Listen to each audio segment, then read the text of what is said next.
In a scene described by one investigator as reminiscent of a weird religious rite, 5 persons, including actress Sharon Tate, were found dead at the home of Miss Tate and her husband, screen director Roman Polanski.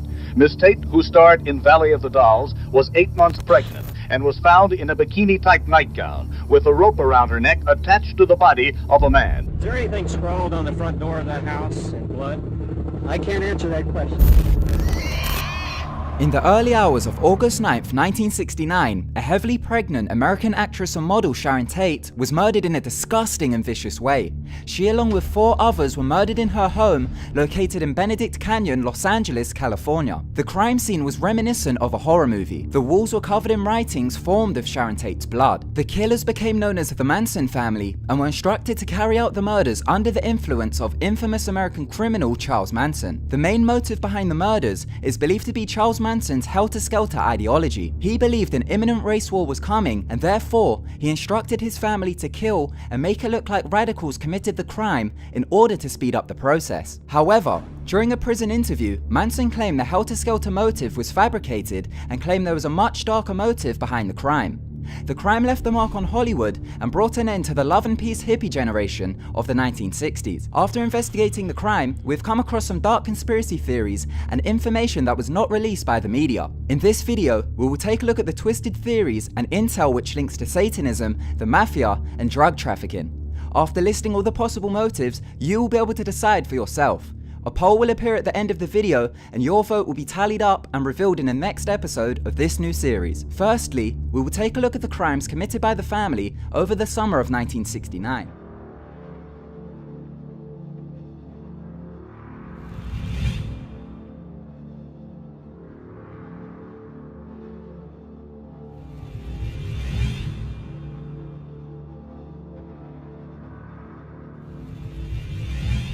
On July 27, 1969, Gary Hinman, a music teacher, was found dead in his home on Alta Panga Canyon Road, Santa Monica, California. He was found with several stab wounds and a deformed ear. On the walls of the property, the words "political piggy" was written in Gary's blood. Several members of the family, including Manson himself, was involved in his death. On July 25, 1969, family members Bobby Bisoli, Susan Atkins, and Mary Bruner went to Gary's house and demanded money off him. Bobby claimed he bought a large quantity of the drug known as mescaline off of Gary. Bobby then tried to resell the drug to a motorcycle gang known as the Straight Satans. After members of the gang tested the drug, they realized it was poor quality and demanded for a refund. This is what caused Bobby to kill Gary. After Gary refused to give over money, Bobby stabbed him in the chest and held him hostage. Gary remained alive for the next 2 days. He was bleeding, crying out for help, and praying. Manson arrived at the house on July 27, 1969. Once he arrived, he sliced off a portion of Gary's ear as a means of torture in order to solicit the money from him. The 2 girls then reattached Gary's ear using dental floss. Manson then ordered Bobby to kill Gary. Bobby stabbed Gary to death. Gary chanted Buddhist prayers as he lay dying. Manson instructed Bobby to make the crime scene look as if it was committed by black revolutionaries in order to throw off the police. This is why he wrote "Political Piggy" in blood on the walls. He also drew the Black Panthers logo in blood. Here is Charles Manson's account of what happened that night. Gary sold some dope to some bad people. Kid come to me and says, "Hinman owes me." I said, "Okay, what do you want me to do?" He said, "You're my brother, right?" I said, "Yeah, that's right." He said, "What do I do?" I said, "Well, if you're big enough, go get your money. If you're not, sit down and keep quiet." So he called me a couple of days later. He said, "Man, this guy's got a gun." I said, "Don't invoke me to no violence, man." Bruce McGregor Davis and I go over to Hinman's house. I got a knife on my leg, so I cut Hinman's ear, and I take the gun. He shoots off on the wall, and I throw the gun one way, and I throw the knife the other way, and I give the kid the knife, and I say, "That's how you do it. Don't bring me into this no more. Don't bring me into no violence." And I left. We patched his ear up, we put some Scotch tape on his ear, we fixed him up. He's back on the road, no problems. So then Hinman got, well, he got the knife, oh no, he got the gun. He got the gun, he said, "I'm going to go kill that sort of little." And he said, well, and Bobby said, "No, I can't let you do that." He said, "You gave your word." And he said, "Well, no, that don't mean nothing to me." You know, he said, "He cut my ear, I'm going to go blah, blah, blah." And Bobby said, "No, I can't let you do that," because he was standing up for me. He pushed by Bobby, and Bobby handed him the knife. When he pushed by, he gave the knife to Hinman and told Hinman, kill me. And Hinman says, I don't want you. Boop. Bobby said, you gave your word as your bond, and your bond is your life. If you make one more move towards it, I'm taking you away. And he made the move. Bobby took him, and he died.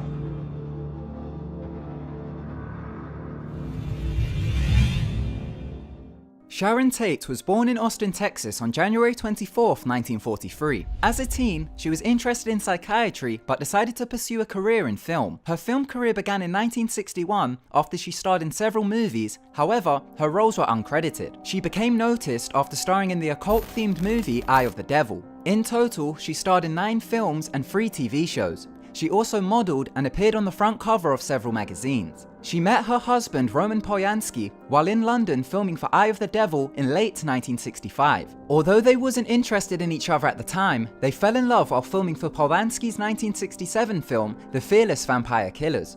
The couple married in London on January 20th, 1968. In 1968, Roman began to start working on a film called Rosemary's Baby. This was a psychological horror film which follows a pregnant woman who, unbeknownst to her, is holding the spawn of Satan in her womb. The film hints that the woman's husband sold her womb to the devil with the help of Satanists in order to gain fame and fortune. The film was released on June 12, 1968. God is dead! Satan lives! The year is won! In December of 1968, Roman and Sharon conceived their son. On August 8, 1969, Sharon, who was just 2 weeks away from giving birth, was entertaining 2 friends at her home. She was quite anxious as Roman hadn't returned from London on the day that he claimed he was returning. Later that evening, Sharon went to have something to eat at her favourite restaurant, El Coyote. She was accompanied by Jay Sebring, a hairdresser, Wojtek Frykowski, an aspiring screenwriter, and Abigail Folger, heiress to the Folger coffee fortune. They returned to Sharon's home on 10050 Celio Drive, located in Benedict Canyon, Los Angeles, California. Arriving at about 10:30 p.m, they had no idea what was to come within the following hours. Shortly after midnight, 4 members of the Manson family began their ambush and attack on Sharon Tate and her guests. The 4 members were Susan Atkins, Linda Kasabian, Patricia Kremwinkle, and Charles Tex Watson. When they first arrived close to the property, Tex Watson climbed a telephone pole and cut the line to prevent any telephone access to the house. The group then approached the main fence but decided not to climb it in case there was an alarm. They climbed an embankment which led to the grounds of the property. They then saw headlights approaching, which raised alarm. Tex Watson instructed the women to hide in the bushes while he made his way towards the car. In the car was an 18-year-old by the name of Stephen Parent. Stephen was there to visit his friend who was the property's caretaker. Tex approached him, slashed his hand, then shot him 4 times in the chest from point-blank range, killing him instantly. Tex then cut a hole in a window screen of the house and made his way in. He let Susan and Patricia in through the front door while Linda stayed on lookout. While the trio were in the living room, they woke Wojtek, who was sleeping on a couch. Wojtek asked Tex who he was and why he was there, which Tex replied with, "I am the devil and I'm here to do the devil's business." I remember when we first went in, one of the people said, "Who are you?" And Tex said, "I'm the devil and I'm here to do the devil's business." And I remember that in my conscience, it's so alive in me, even just recalling it. I remember that I had gone so far and there was no turning back. That even if I had wanted to run, even if I had wanted to leave, I couldn't. It was like I was caught in something that I had no control over. I had absolutely no say-so as to what was happening there. I was just like a tool in the hands of the devil, is the only way I can put it. Tex then instructed the 2 girls to find the remaining residents and force them into the living room. Tex wrapped a rope around Sharon and Jay's necks, tied them together, then threw the rope over a ceiling beam. Jay started to shout at Tex due to the way he was treating Sharon. Tex shot Jay and stabbed him 7 times. As Wojtek's hands had only been bound with a towel, he managed to escape, but Susan quickly jumped on him and a struggle started. Susan stabbed him in the leg, but he managed to overcome her fight and made his way towards the door. Tex caught up with him and pistol whipped him multiple times. He beat him so badly that the gun started to fall apart. Tex then stabbed Wojtek repeatedly and shot him twice. In response to the horrifying racket emanating from the house, the lookout Linda approached the house and lied to the family members, telling them that they had been made and claimed people were heading towards the house. Abigail Folger managed to escape from Patricia Krenwinkel and fled towards the pool area. Patricia caught up with Abigail, stabbed her, then tackled her. Tex made his way over, and him along with Patricia stabbed Abigail 28 times. An object moving across the lawn caught Tex's eye. It was a severely hurt Wojtek. Tex ran over and stabbed him to death, stabbing him a total of 51 times. Sharon Tate was the only person left living. The Manson family made their way into the living room to finish off Tate. Tate pleaded with the family, begging them to keep her alive long enough to have her baby. She offered herself as a hostage in order to save her baby's life. The family were having none of this. Either Susan or Tex, possibly both, murdered Tate. She was stabbed 16 times. Susan claimed Tate cried out, "Mother, mother," as she was dying. Before the family had left to commit the crime, they were instructed by Charles Manson to leave a sign. Manson told them to make it something witchy. In response, Susan grabbed a towel, soaked it in Sharon Tate's blood, and wrote the word pig on the front door of the house. The family then left the house and ditched their bloody attire and weapons. Tate's housekeeper came across the scene the following morning. Polanski was informed of the murder and returned to Los Angeles, where him and the police struggled to come up with a motive for the attack.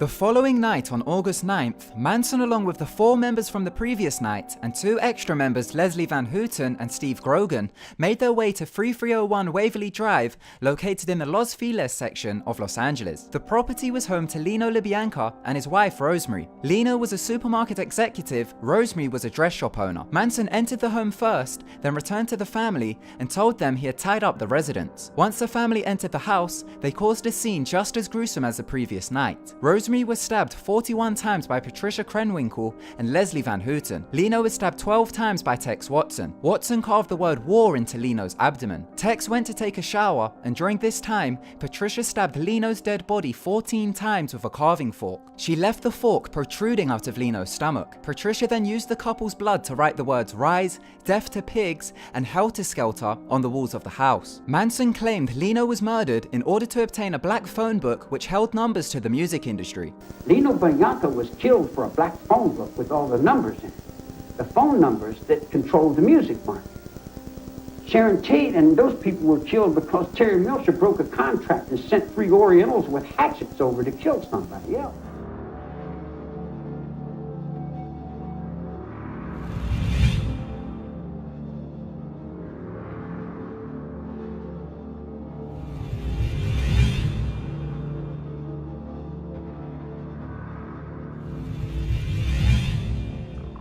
One motive that stands out the most, and is most likely the motive behind the murder, is the Terry Melcher motive. Terry Melcher was an American musician and record producer. He was also son to Doris Day. Charles Manson's main goal was to get a record deal, so he was over the moon once he was introduced to Terry. Dennis Wilson, a member of the Beach Boys and Manson's former friend, introduced the two to each other in 1969 at a party Dennis was hosting. Terry agreed to listen to Manson play. Manson got his hopes up and believed this was his big break. However, he was disappointed as Terry never came through. Tex Watson claimed Manson said to him, "Terry made some big promises but never came through." Manson also claimed that Terry only cared about money. Manson grew very disappointed at Terry's rejection as he saw it as his moment to make it in the music industry. Terry Melcher was the previous resident of 10050 Celio Drive before Tate and Polanski lived there. Just before the family left for the Tate murders, Tex Watson claimed Charlie said to him, "I want you to go to the house where Melcher used to live. I want you to take a couple of girls and totally destroy everyone in that house, as gruesome as you can." So the murders could have possibly been a message to Melcher, as Melcher was believed to be on the family's hit list. Also, Charlie knew that Terry no longer lived there. Charlie visited the property on March 23rd, 1969. He was greeted by a photographer by the name of Cherokee Hatamai. Hatamai asked Charlie what he wanted, in which he replied by asking if Terry Melcher lived there. Charlie was told that Melcher no longer lived there, but still returned to the property later on that day. This time, he was greeted by the property owner, Rudy Altabelli. Rudy told Charlie that Terry had moved to Malibu, so clearly, Charlie now knew that Terry no longer lived at the address. So why did Manson send the family to the address? This leads us to the next motive.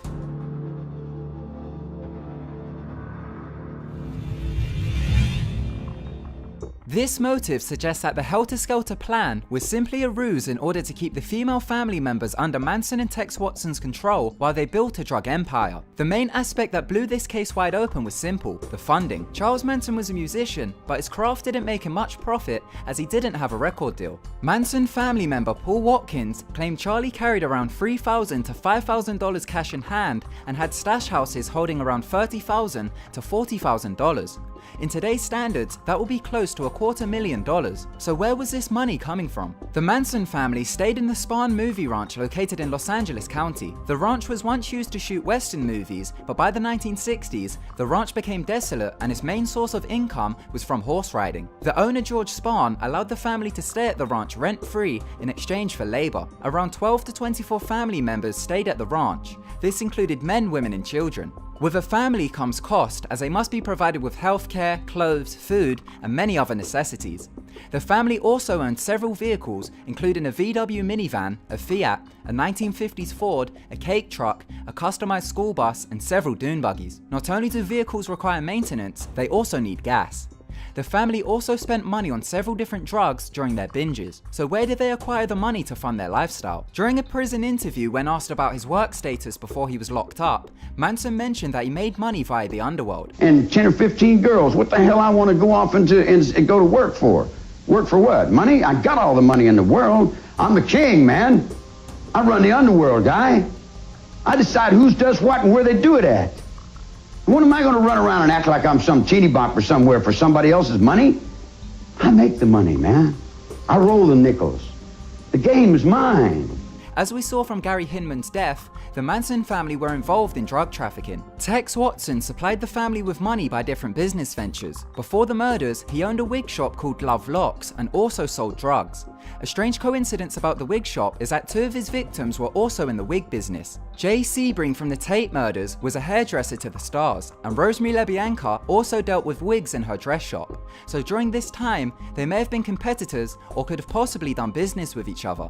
Love Locks closed after 6 months of being in business, and after this, Tex sold drugs as his main source of income. On page 141 of David McGovern's book titled Programmed to Kill, it states that Frykowski and Abigail Folger were allegedly involved in a trafficking of hallucinogens. The book states that Frykowski had allegedly secured a deal before his murder, which would have made him a major distributor of a drug known as MDA. MDA is a psychedelic drug also known as the love drug. It is similar to MDMA, also known as ecstasy. A book titled Helter Skelter revealed the autopsy results of the Tate murders.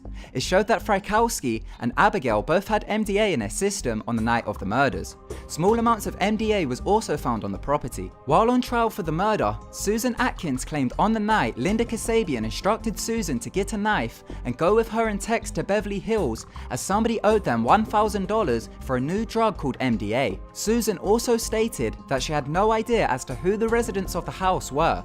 She claimed neither did Tex or Charlie. However, both Tex and Charlie visited Tate's home before the murders, so clearly they knew who lived there. On page 24 of a book titled The Manson File, Myth and Reality of an Outlaw, written by Nicholas Schreck, it states how a New Jersey underworld figure, Joe Rastow, delivered a large amount of mescaline and cocaine to Frykowski and Sebring. On pages 540 and 541, the book links Jay Sebring to a New Jersey mafia member by the name of Abner Zwillman. Zwillman was known in the media as the New Jersey Al Capone. The book states that Jay Sebring rented a New Jersey property located on Eastern Drive, which was owned by the infamous Genovese crime family. Zwillman was connected to the Genovese family and was uncle to Joe Rastow. On the same pages of the book, it claims Jay was buying large quantities of drugs from Joel. Tex Watson may have also been connected to Joe Rastow. In chapter 10 of Tex Watson's book Will You Die For Me, Tex explains that his connect for the drug trade was a mafia guy who had a vending machine business as a front. A woman by the name of Gina Judd investigated this for her blog. She found that an associate of Joe Rastow by the name of Eugene Gino Massaro was a drug dealer out of Boston who used a vending machine business as a cover. Gina moved to California in 1967, the same time Tex Watson did. Tex Watson originally came from Texas, where he worked in his parents' store. Once they left for California in 1967, he took with him $4,000 and a car. In today's standards, that's about $25,000.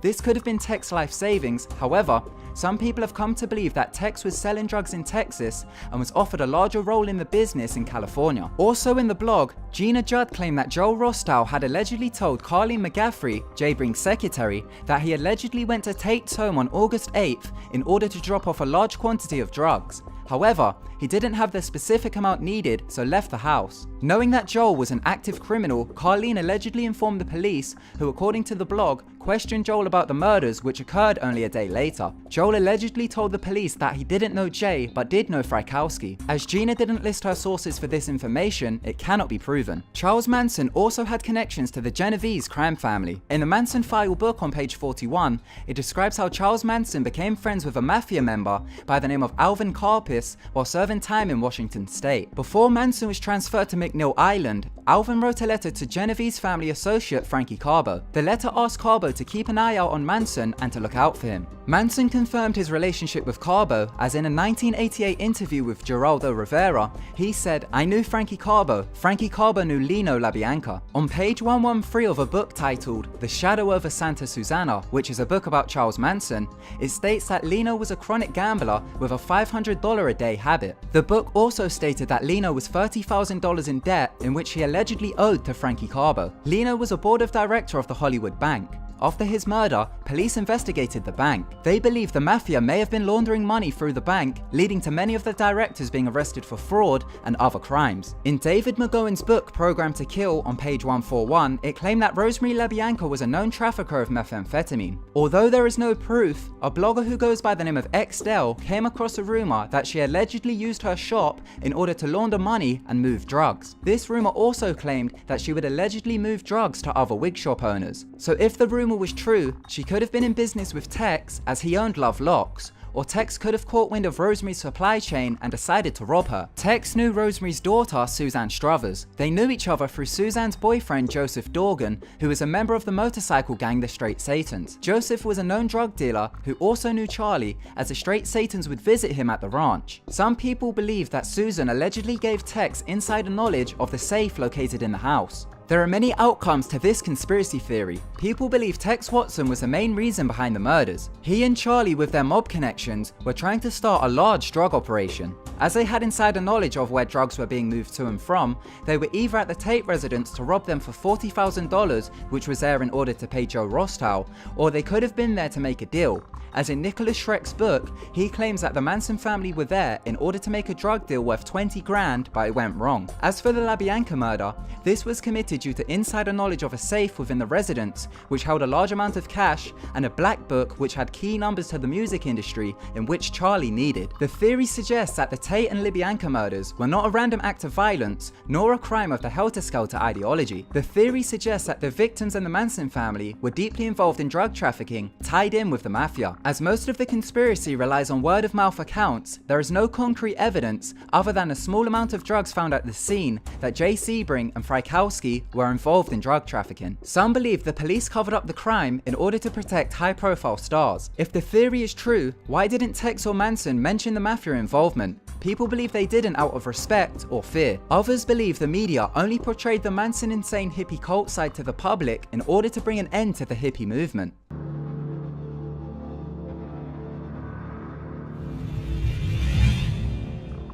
After the police investigation, rumours started to spread that claimed photographs and videotapes were found within Tate's home, which involved high-level Hollywood stars involved in strange ritualistic acts. Police admitted that they found photographs which looked similar to a satanic sacrifice. They concluded that they were photographs from Tate's film Eye of the Devil. Rumours began to circulate that claimed there was a videotape found at the house which contained footage of a four-way orgy allegedly involving actors Yul Brynner and Peter Sellers. There is no evidence of this tape existing, but Charles Manson spoke about the tape during an interview.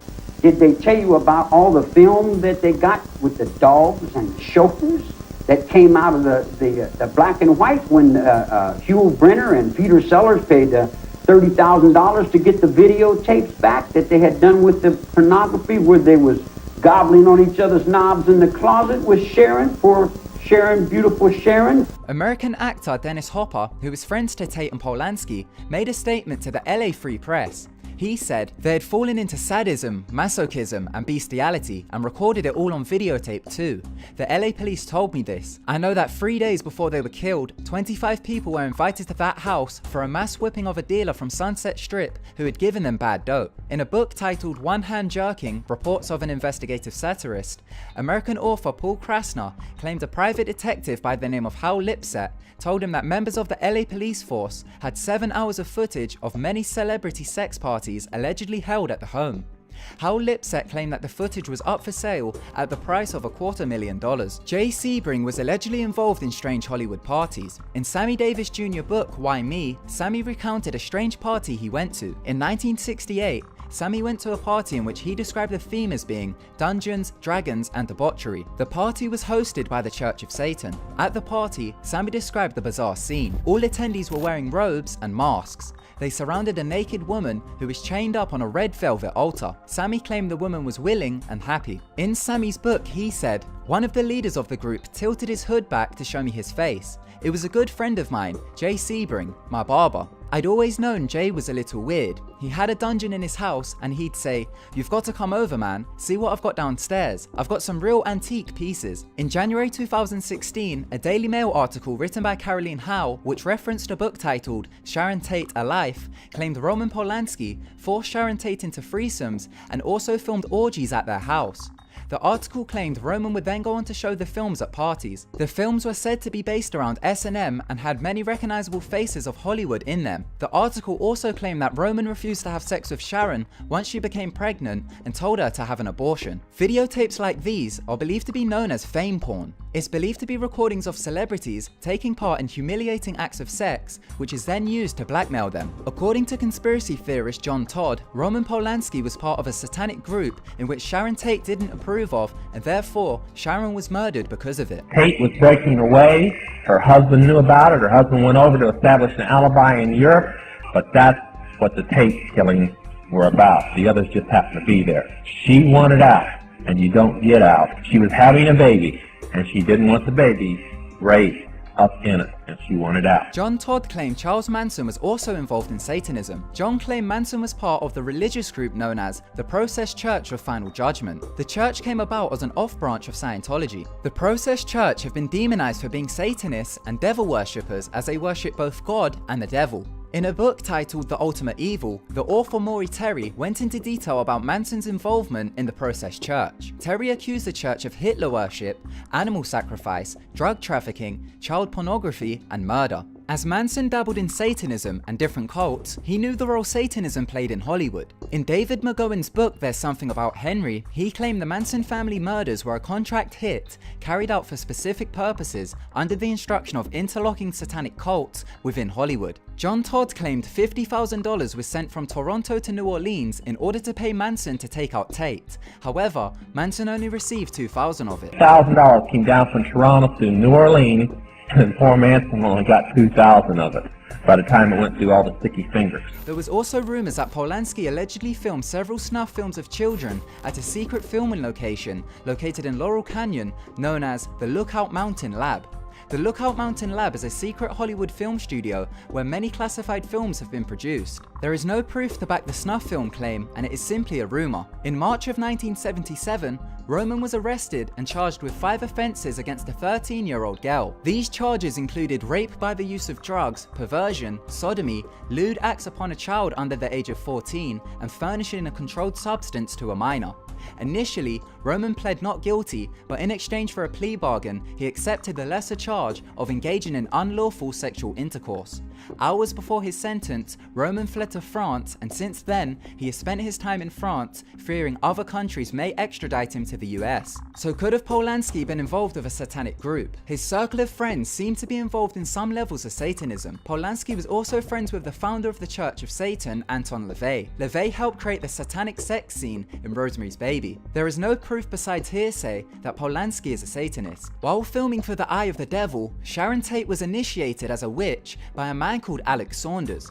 He dubbed himself as the King of the Witches. The producers hired him to give the film more of an authentic feel. Could this be while Charles Manson told the family to leave something witchy as a sign at the crime scene? To sum up this conspiracy theory, it suggests that bizarre occultist parties took place within Hollywood which were hosted by Satanists. The theory suggests that Sharon Tate, Polanski and their circle of friends were allegedly involved in the parties. The theory suggests that Sharon Tate wanted out and didn't want her baby to be raised in a satanic setting, and in response, she was murdered.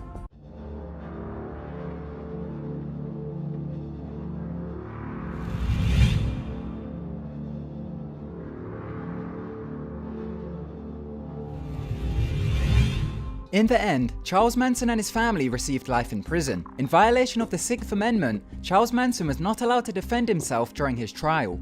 The jury believed he may use hypnosis in his favour. It's now your time to vote. Use the interactive poll on screen, or simply comment A for the Helter Skelter motive, B for the Terry Melcher motive, C for the drug trafficking motive, or D for the satanic cult motive. The results will be revealed in the next episode, in which we will tackle another mysterious and dark crime. Thank you so much for watching. We haven't named this series yet, but we're going to upload once every week, and we're going to tackle mysterious and dark crimes, and you get to decide at the end which motive you believe was the one behind the crime. So it's in your choice. Make your mind up. Once again, thank you so much for watching. See you next week. Goodbye.